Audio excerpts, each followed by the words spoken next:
오늘은 우리가 느헤미야 7번째 시간으로 마음 들여 싸우라 라는 제목으로 같이 말씀을 나누도록 하겠습니다. 우리가 하나님의 일을 하면 사단은 반드시 참 신기하게도 역사합니다.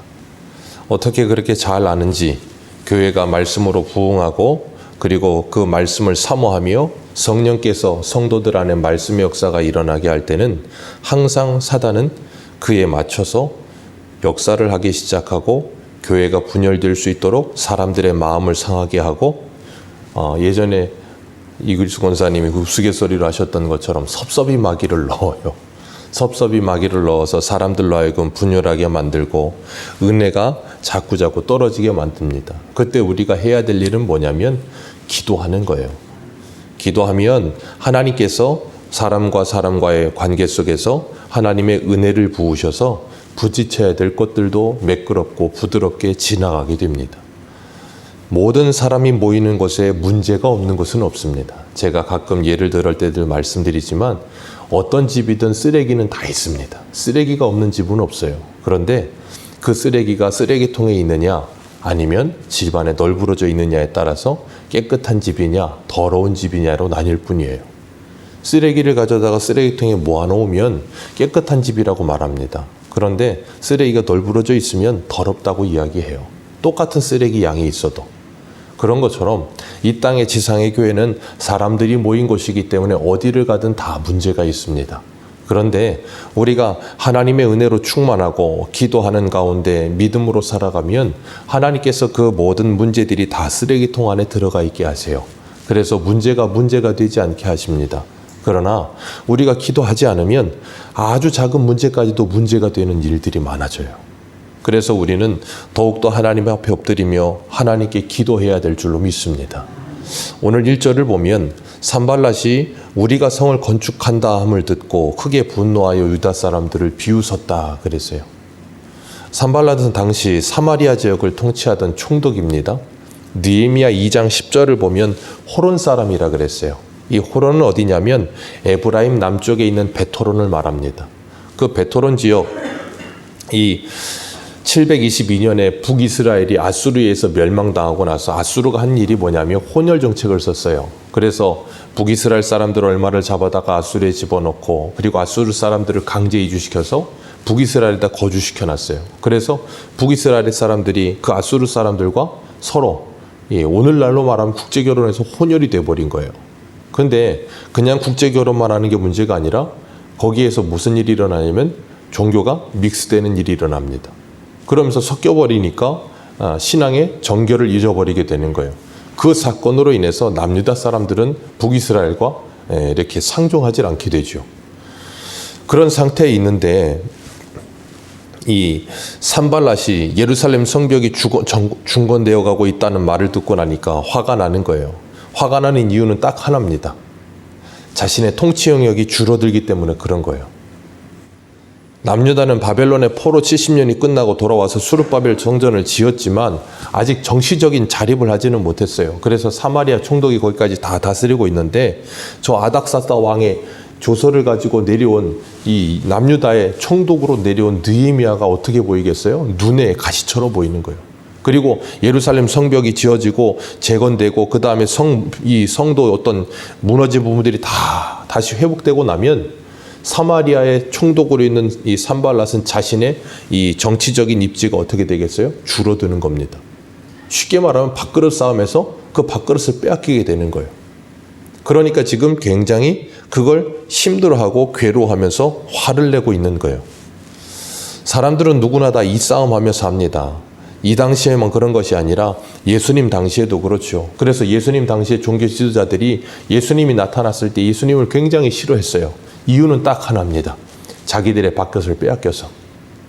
예수님께서 죽은 나사로를 살리셨을 때도 그 사람들이 무슨 결의를 해요? 요한복음을 보면 예수님만 죽이려는 게 아니라 다시 살아난 나사로도 죽이려고 합니다. 이유는 나사로 때문에 많은 사람들이 자기들의 종교에서 예수를 따르게 된다는 거예요. 만약에 예수님께서 그 당시에 다른 이 자기가 메시아라고 말하던 사람들처럼 별 볼 일 없는 그런 분이었다면 그렇게까지 표적이 되거나 미워하지 않았을 거예요. 근데 예수님을 따르는 사람들이 엄청났거든요. 거의 신두름처럼.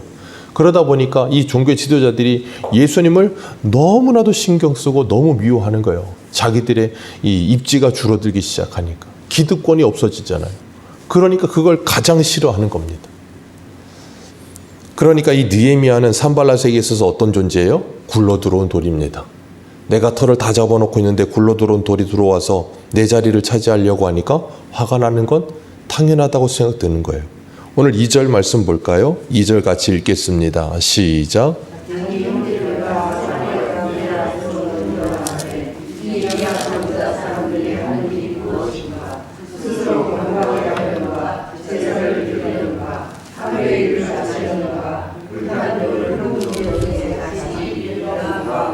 네. 산발랏이 이 이스라엘 사람들, 남유다 사람들을 조롱합니다. 조롱하면서 너희가 하기는 뭘 하냐? 너희가 뭐 좀 하는 것 같겠지만 너희는 못한다 라고 부정적인 말과 조롱 섞인 말을 막 쏟아내요. 사람의 말은 참 신기합니다. 하나님은 이 세상을 말씀으로 창조하셨어요. 그래서 하나님의 말씀에는 능력이 있습니다. 하나님의 형상대로 지음을 받은 사람도 그 사람의 말에는 능력이 있어요. 그래서 우리 속담에 칭찬은 고래도 춤추게 한다고 합니다. 고래가 어떻게 춤을 춥니까? 뭐 돌고래 정도는 뭐 몇 쇼도 하고 하더라고요. 그런데 어쨌든 칭찬은 고래도 춤추게 한대요. 그런 것처럼 우리의 말에는 신비한 능력이 있어서 그걸 말 한마디로 사람이 살기도 하고 말 한마디로 사람이 죽기도 합니다. 말 한마디로 사람의 감정이 상하기도 하고 사기가 올라가기도 하고 사기가 떨어지기도 하고. 그래서 우리가 일상생활 속에서 우리의 언어가 어떠한 언어를 사용하고 있는가도 우리는 생각해야 돼요. 내 입에서 부정적인 언어가 나오고 있는가? 긍정적인 언어가 나오고 있는가? 부정적인 언어를 항상 이렇게 말하고 사는 사람들은 그 언어의 지배를 받으며 살아요. 하나님께서 민수기에 말씀하시는 것처럼 내 목소리가, 내 말소리가 내 귀에 들린 대로 너희들에게 행하리라, 그런 표현을 쓰시거든요. 그것처럼 기억해 보십시오. 우리가 세상을 살아가면서 다른 사람과의 언어 생활 속에서 다른 사람을 향해서 나쁜 말을 한다 할지라도 내가 입에서 나오는 그 말을 가장 많이 듣는 사람이 누구 계세요? 나 자신이에요.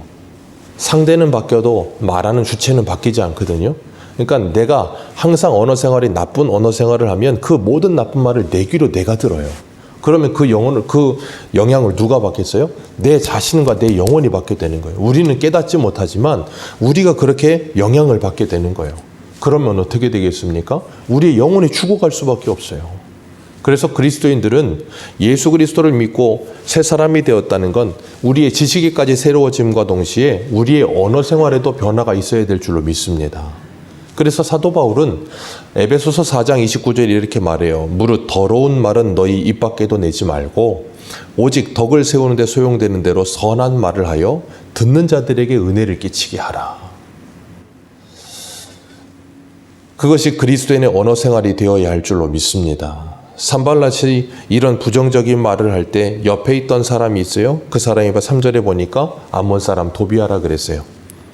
그 사람이 산발렛의 말에다가 이 술을 덧떠가지고 얹어 넣는 게 뭐냐면 그들이 건축하는 돌성벽은 여우가 올라가도 무너질 거다라고 이야기를 해요. 꼭 옆에 이런 사람들이 있습니다. 더 얄밉게 별말은 하지 않아요. 그리고 크게도 말하지 않습니다. 그냥 지나가는 말로 기분 나쁘게 툭 던지는 그 한마디가 사람의 뼈를 때릴 때가 있거든요. 에휴, 그럴 줄 알았어. 그렇지 뭐. 그냥 별말 아니에요. 지나가는 말입니다. 누군가가 막 쏟아붓는데 옆에서 그러고 있다가 지나가면서 그 말 툭 던지는데 그 말이 사람을 막 화가 더 나게 하는 거예요. 이 도비아가 그런 사람이에요. 그런 말을 들으면 분명히 주변에 있는 사람들은 영향을 받거든요. 우리 10절 같이 한번 읽어봅니다. 10절입니다. 10절부터 12절까지 읽습니다. 시작.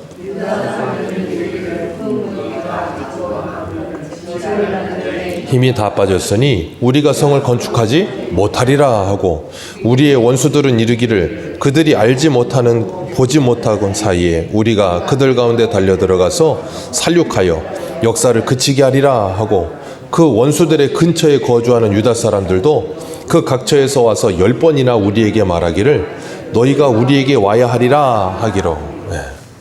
왜냐하면 유다 사람들이 이 사마리아하고 이 가장 가까운 데 있었던 거예요. 그러니까 그 사람들이 하는 말을 계속 듣는 거예요. 이 좋은 말도 한두 번인데 안 좋은 말을 계속 듣다 보면 어떻겠어요? 마음이 약해지는 거예요. 어쩔 수 없이 그 말에 영향을 받게 되는 거예요. 우리가 쇠뇌를 당한다는 말을 쓰잖아요. 요즘은 가스라이팅이라기도 하고 계속 그런 말을 듣다 보면 시각이 바뀌는 거예요. 그러다 보니까 유다 사람들 보기에는 아직 흥무더기도 많고 쌓아야 될 성벽도 이제 중간 쌓아지긴 했지만 쌓아야 될 성벽도 많고 그런데 지금 얼마 안 돼서 벌써 중간이나 쌓아졌거든요. 근데 그걸 바라보면서 우리가 그런 표현 많이 쓰잖아요. 이 어떤 컵에 물이 담겨 있으면 먹고 절반 남았으면 어떤 사람은 절반이나 남았네. 어떤 사람은 절반밖에 남지 않았네. 그런 말하는 것처럼 똑같은 걸 보고도 다르게 생각한다고요.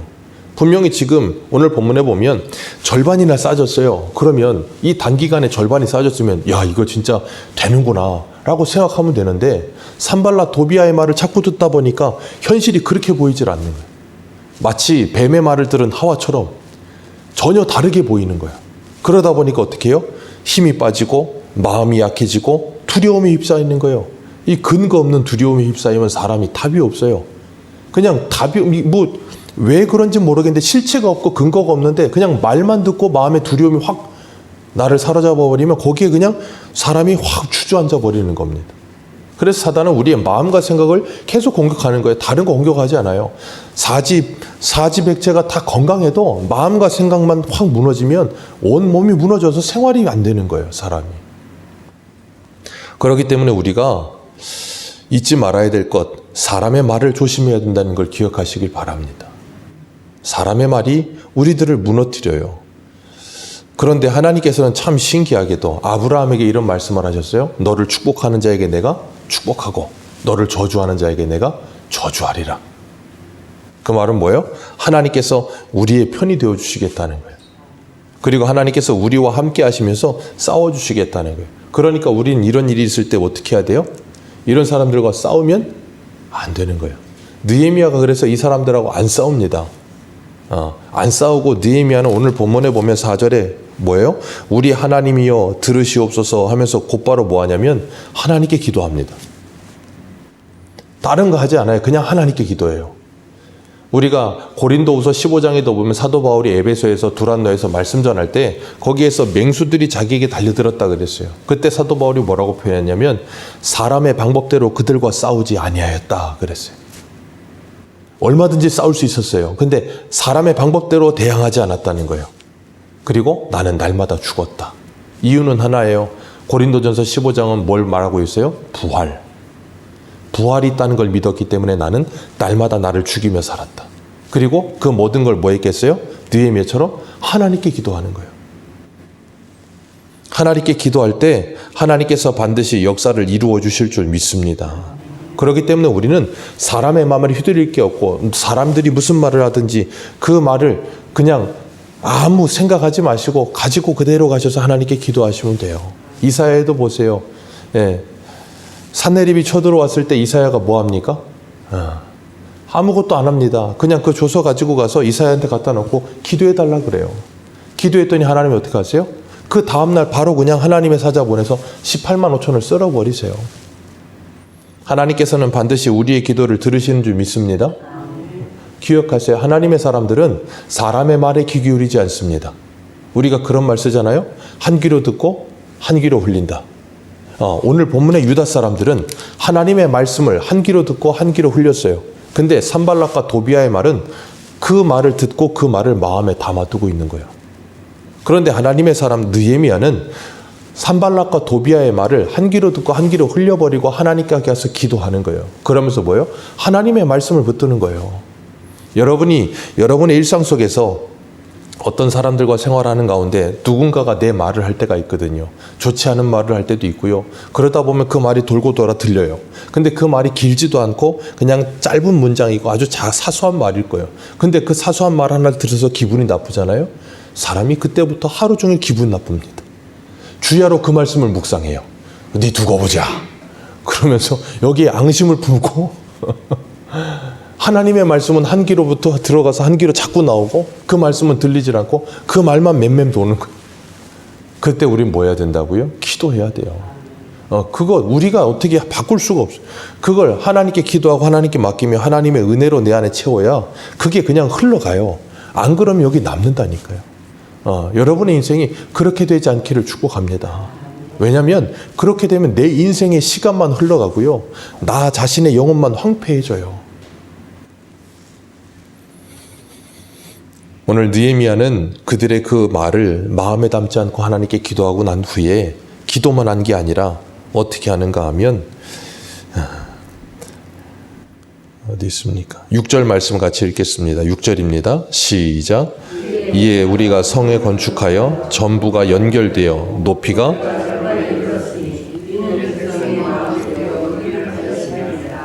아멘.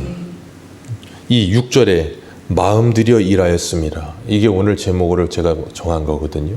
마음을 들여. 느헤미야와 이스라엘 백성들은 전부 하나가 되어서 서로 연결이 되어서 산발락과 도비아가 무슨 말을 하든지 그 말에 귀 기울이지 않고 온전히 하나님의 일에 마음을 들여 그 일에 충성했다는 거예요. 저와 여러분들도 이런 아름다운 은혜가 있기를 축복합니다. 마음 들여 하나님의 일을 하는 거예요. 어떤 사람들은 무슨 일을 하면 무슨 일을 할 때 처음부터 마음이 없어. 그러다 보니까 즐겁지가 않아. 그러면 그게 어디에 표가 나요? 얼굴에 표가 납니다.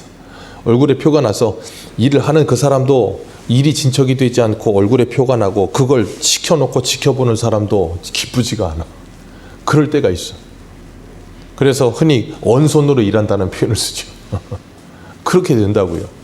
그런데 느헤미야와 이스라엘 백성은 그러질 않았어요. 하나님께서 우리에게 맡기신 그 일을 함에 있어서 마음 들여 최선을 다해 일하고 그 일로 인해 아름다운 열매가 보이고 그 일을 함께 보고 있는 하나님도 뭐 하시겠어요? 기뻐하시는 거예요. 산발락 도비아 암몬 사람은 예루살렘 성이 중수되어 간다는 이야기를 듣고 더 분노하면서 더 날뜁니다. 그리고 이제는 뭐 하냐면 말로는 안 되겠다. 그리고 그들이 8절에 뭐라 그래요? 다 함께 끼어서 우리가 거기 치고 들어가서 요란하게 만들자. 이거 말로는 안 될 것 같으니 치고 들어가서 요란하게 만들자. 그 이야기를 느헤미야가 들어요. 그 이야기를 느헤미야가 듣고 뭐 합니까? 하나님께 기도해요. 느헤미야는 무슨 일이 있을 때마다 하나님께 기도합니다. 그래서 9절 말씀 보세요. 우리가 우리 하나님께 기도하며 그들로 말미암아 파수꾼을 두어 주야로 방비하는데. 느헤미야는 근데 또 참 재밌는 건 기도만 하지 않아요. 기도하고 난 후에 뭐 합니까? 실제적인 대비책을 준비하죠. 1장에 보세요. 느헤미야가 저 페르시아에서 아닥사스 왕의 술 맡은 관원으로 있을 때 예루살렘의 상황을 듣고 나서 그가 그때부터 뭐 했어요? 하나님께 슬퍼하며 기도했어요. 그리고 금식했습니다. 그리고 아닥사스 왕에게 말할 때도 하나님 이 사람에게 은혜를 받게 해 주옵소서 하면서 기도하고 나갔고요. 아닥사스가 왜 그러냐 그럴 때도 하늘을 묵도하고 기도하고 그에게 말했고요. 그가 뭔가를 네가 뭘 원하느냐 그럴 때도 하나님께 기도하고 요구했고요. 돌아와서도 기도했고요. 그리고 이 일을 시작할 때도 기도했고요. 적들이 뭐라 그러면 그걸 또 관놓고 하나님께 기도했고요. 이제는 쳐들어와야겠다 그 이야기를 듣고도 그때도 또 뭐예요? 기도합니다. 느헤미야는 기도의 사람이에요. 무슨 일을 하든 어떤 일이 오든 뭘 하든지 간에 기도부터 하는 사람이에요. 여러분의 인생에 무슨 일이 있든 기도가 여러분들의 인생의 모든 것보다도 앞서게 되기를 축복합니다. 왜 그런가 하면 기도하는 일은 하나님의 도우심을 구하는 일이고요. 기도하는 사람은 자신의 연약함을 인정하는 사람이에요. 절대 교만한 사람은 기도하지 않습니다. 왜냐하면 내 힘으로 할 수 있다고 생각하거든요. 그러다 보니까 기도를 하는 것 같아도 기도는 하지 않아요. 형식적인 기도는 합니다. 하나님 도와주실 거죠. 그리고 형식적인 기도는 해요. 그런데 이 모든 일을 얼마든지 내 이 바운더리 안에서 내가 내 힘으로 컨트롤할 수 있다고 생각하니까 기도가 안 나와요. 근데 그게 아니고 이 문제를 내가 할 수 없다라고 생각할 때 우리는 뭐 하게 되냐면 전적으로 하나님을 의지하게 됩니다. 그래서 하나님은 겸손한 자가 하나님을 찾을 수밖에 없게 만드시는 거예요. 약한 자가 하나님을 찾을 수밖에 없게 하시는 거예요. 그래서 그 약한 자가 하나님을 찾아 하나님께 기도하여 하나님께서 일을 이루실 때 우리는 뭐라고 찬양해요? 약할 때 강함 되시는 하나님을 찬양하게 되는 거예요. 그 하나님께 영광 돌리게 되는 거예요. 이게 내 능력이 아니라는 걸 인정할 수밖에 없기 때문에. 그래서 성도는 평생 기도하며 살아요. 전적으로 하나님을 의지할 수밖에 없는 인생이라는 걸 믿게 되었고 인정할 수밖에 없는 인생이 되었기 때문이에요. 느헤미야는 얼마든지 실력이 있었습니다. 아닥사스 왕으로부터 직접 조서도 받았습니다. 모든 서쪽에 있는 사람들의 도움을 구할 수도 있었고요. 왕에게 직접 도움을 구할 수도 있는 사람이었어요. 그런데도 불구하고 느헤미야는 그 대적들과 싸우지도 않았고요. 하나님께만 기도했어요. 그리고 그 대적들이 공격해 들어오면 수비할 수 있는 길을 만들었고요. 유다 사람들이 와달라 그럴 때 그들이 어떻게 하는가 하면 13절에 보면 성벽 뒤 낮은 곳에 낮고 넓은 곳에는 사람들을 배치해서 칼과 창과 활을 붙들게 하고 사람들에게 뭐라 그럽니까? 14절 같이 읽습니다. 시작.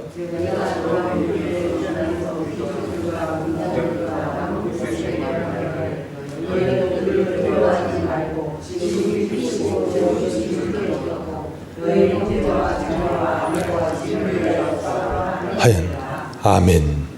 느헤미야가 사람들에게 독려하면서 말합니다. 그들을 두려워하지 마라. 그들보다 우리와 함께 하시는 하나님은 크신 하나님이시다. 성경에 나오는 모든 하나님을 믿는 믿음의 선진들의 고백이 다 이 고백이었죠. 눈에 보이는 적보다 크신 하나님. 다윗도 뭐라 그래요? 골리앗 앞에 나가면서 전능하신 하나님. 그 하나님이 이 골리앗보다 크다는 걸 인정하면서 나가잖아요.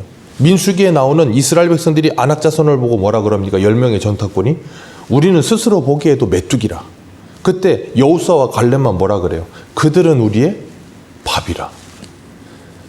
그 거인보다 크신 하나님이 우리와 함께 한다는 걸 믿는 믿음이 있었던 거예요. 아브라함은요, 조카 롯이 잡혀갔을 때 그 내 나라 연합군을 318명만 데리고 가서 쫓아갑니다. 그게 말이 됩니까? 아무리 그 당시에 도시국가라고 해도 내 나라가 연합해 있으면 몇천 명은 있을 거 아닙니까? 318명을 데리고 쫓아간다는 게 말이 됩니까?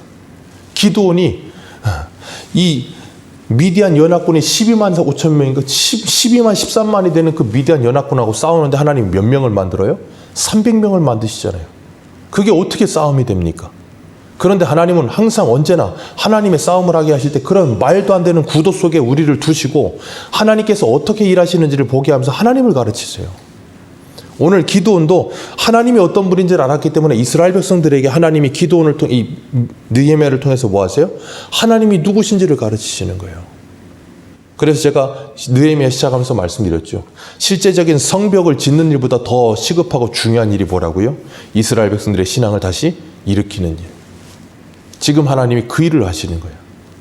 그래서 14절에 뭐라 그래요? 지극히 크시고 두려우신 주를 기억하고 너희 형제 자녀 그리고 아내와 집을 위해 싸우라. 오늘도 그 크신 하나님을 기억하고 그 하나님을 의지하시면서 세상의 말이 나를 사로잡지 못하도록 하나님의 말씀을 우리의 마음에 담고 세상의 말은 한 귀로 듣고 한 귀로 흘려버리시고 그 하나님의 말씀을 붙들고 기도하면서 우리 가정과 교회를 든든하게 지켜가며 이 세상 가운데서 넉넉히 싸워 이기시는 저와 여러분들 되시기를 축복합니다. 기도하겠습니다.